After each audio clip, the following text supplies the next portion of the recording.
আপনি রীতিমতো অবাক হবেন এই 200 সিসির 3 চাকার মোটরসাইকেল তৈরির পিছনের গল্পটি শুনে। জাপানিজ টয়োটা কোম্পানির সাধারণ এই কর্মচারী তার নিজের বাড়িতে নিজের ইঞ্জিনিয়ারিং দক্ষতায় মাত্র 5 ঘন্টায় নিজের হাতে তৈরি করা এই ট্রাই মোটরসাইকেলটি আসলে সাধারণ একটা মোটরসাইকেল নয়, এটা এই ব্যক্তির ইমোশন। বেশি কিছু না, মাত্র 5টা ছোট সাইজের চাকা, একটা 200 সিসি ইঞ্জিন, কিছু ভিন্ন ভিন্ন মাপের অ্যালুমিনিয়াম পাইপ ও ইস্পাত দিয়ে এটি তৈরি করা হয়েছে। তো প্রথমেই দেখা যায় একটি চাকা থেকে হাওয়া বের করে গাড়ির এই চাকার হাবগুলোকে ভালোভাবে খুলে নেওয়া হয়। চাকার দুই পাশ থেকে দুই হাব খুলে একত্র করে আবার নাট দিয়ে জয়েন দিয়ে দেওয়া হলো। একইভাবে অন্য আরেকটি চাকা থেকে দুইটা হাব খুলে নাট দিয়ে জয়েন দিয়ে দেওয়া হয়। হাবের পরিধি অনুযায়ী একটা অ্যালুমিনিয়ামের পাইপ কিছু অংশ এক পাশ কেটে তার দুই পাশে জোড়া লাগানো হাবগুলোকে ঝালাই করে দিয়ে দেওয়া হলো। ঠিক একইভাবে অন্য দুইটা চাকা থেকে হাবগুলোকে বের করে তা জয়েন্ট দিয়ে একই সিস্টেমে অ্যালুমিনিয়ামের পাইপের কিছু অংশ কেটে নিয়ে তা মাঝখানে লাগানো হলো। এরপর সবগুলোকে হলুদ রঙের স্প্রে করা হলো। এরপর দেখা যায় মোটরসাইকেলটির জন্য ব্রেক সিস্টেমকে সেট আপ করা হয়, সাথে গিয়ার সিস্টেমকেও, অর্থাৎ যেখানে চেনকে লাগানো হবে সেটাও সেট আপ করা হয়। এরপর দেখা যায় বড় একটা রডকে নিয়ে নেয় এই লোকটি। এই রডের দুই পাশে নাট সিস্টেম করা আছে। ডান দিকে গিয়ারকে সেট আপ করে একটা জয়েন্ট কাপ লাগিয়ে তারপর সেখানে বোল্ট লাগিয়ে দেওয়া হয়। একইভাবে বাম দিকে এটার ব্রেক সিস্টেমকে কাজে লাগিয়ে একটা জয়েন্ট কাপ লাগিয়ে নাটের সাথে একইভাবে একটা বোল্ট লাগিয়ে দেওয়া হয়। এখন দেখা যায় ডাবল সিস্টেমের হাবের এক পাশে একটি টায়ারকে লাগিয়ে উপরে হাফ কাপটি লাগিয়ে নাট দিয়ে টাইট দেওয়া হয়। ঠিক একইভাবে অপর পাশে আরেকটি টায়ার লাগিয়ে আরেকটি হাফ কাপ লাগিয়ে সেট আপ করে দুইটা চাকাতেই হাওয়া দিয়ে দেওয়া হয়। ঠিক একইভাবে অপর দুই চাকাতেও সেট আপ করা হয়।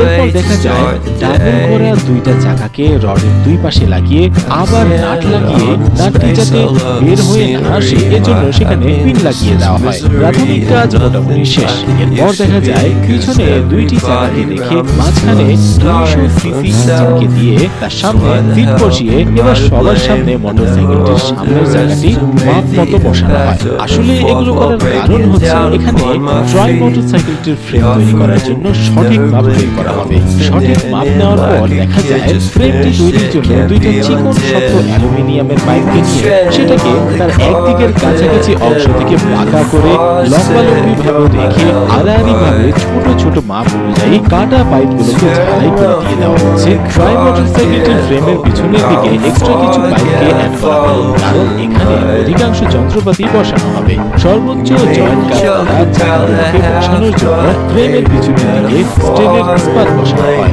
স্টিলের ইস্পাতের উপর জয়েন্ট কাপটি নাটের মধ্যে মোটরসাইকেলটির পিছনে দুই চাকার ছোটটি লাগিয়ে দেওয়া হয়। একইভাবে 200 সিসির ইঞ্জিন ও মোটরসাইকেলের সিটটিকে ফ্রেমটির উপরে সেট আপ দেওয়ার জন্য দুইটা অ্যালুমিনিয়ামের ইস্পাত নিয়ে এর ভিতরে নাট সিস্টেম করার জন্য সঠিক মাপ অনুযায়ী ফুটো করে নেয় এবং সিটের সাথে স্টিলের ইস্পাতের নাট সিস্টেম করে দেয়। আবার সেই সাথে ইঞ্জিনের সাথেও ইস্পাত লাগিয়ে নাট দিয়ে টাইট দেওয়া হয়।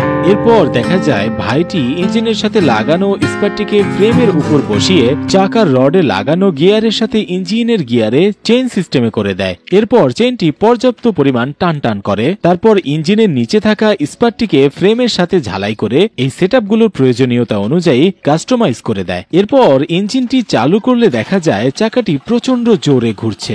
এরপর ব্রেক সিস্টেমের সাথে ব্রেক হাবটিকে ভালোভাবে লাগিয়ে ফ্রেমের সামনের দিকে এটার সিট বসিয়ে ঝালাই করে দেওয়া হয়। এরপর সর্বশেষ সামনের চাকাটিকে সামনের দিকে প্রয়োজন মতো ঝালাই করিয়ে দিয়ে সামনের হ্যান্ডেলকে চেঞ্জ করে মডিফাইড আরেকটি হ্যান্ডেল লাগিয়ে দেওয়া হয়। সেই সাথে মোটরসাইকেলটি চালানোর সময় পা রাখার জন্য পাদানি হিসাবে স্টিলের পাইপকেই মিনিমাইজ করে লাগিয়ে দেওয়া হয়। আসলে প্রচন্ড আগ্রহ না থাকলে সাধারণ একজন কর্মচারী হয়ে এরকম কাস্টমাইজ একটা ট্রাই মোটরসাইকেল তৈরি করা সম্ভব নয়। 3 চাকার সাইকেলটি মোটামুটি ভাবে প্রস্তুত। এখন দেখা যায় এটার সামনের দিকে রং করে মোটরসাইকেলটির কন্ট্রোলিং সিস্টেমটাকে ঠিক করছে। তো প্রথমেই দেখা যায় হ্যান্ডেল ব্রেকের দিকে 200 সিসির ইঞ্জিনের জোর কমানো বাড়ানোর জন্য গিয়ার সিস্টেমকে লাগানো হচ্ছে। আবার বাম দিকের হ্যান্ডেলের সাথে ব্রেক সিস্টেমকে কানেক্ট করা হচ্ছে। এটাকে চাপ দিলে গতিশীল মোটরসাইকেলটিকে থামিয়ে ফেলা যাবে। এরপর ছোটখাটো যে কাজগুলো ছিল সেগুলোকে সুন্দরভাবে মিনিমাইজ করে